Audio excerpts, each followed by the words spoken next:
Sen kaç tane alacaksın? Yok, bir tane alacağım. Hatım bugün nasıl olsa bak, eski bakkalım burada. 80 ne olacak ya?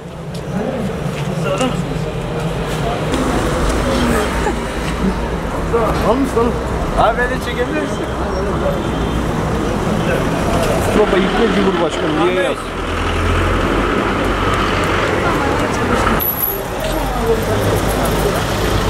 Nerede göreceğiz?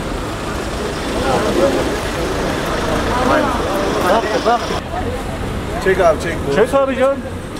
Yani şuraya bak, sözde virüsten koruyor. Abi açılın ya, lütfen açılın. Birbirinize 3 metre mesafe bırakın. Açılın böyle, sırayla açılın. Bu ne böyle ya?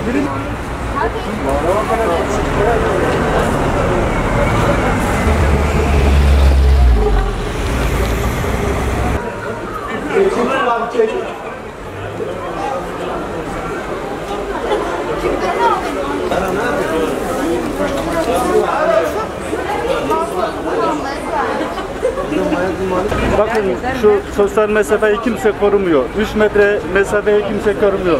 Arkadaşların çoğunun maskesi yok. Yani şu anda bütün virüs dağılmış durumda. Sayın Başkanım, lütfen yani şu bir bakın, böyle olmaz yani.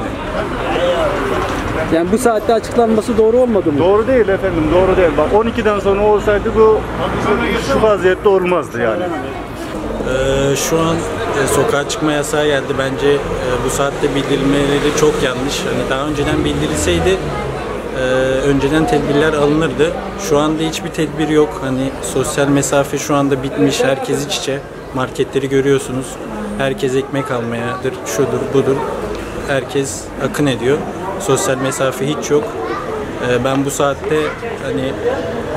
saatte sokağa çıkma yasağı bildirilmesini yanlış buluyorum. Hasta olmayan insanlara da bulaştırma riski şu anda yüksek.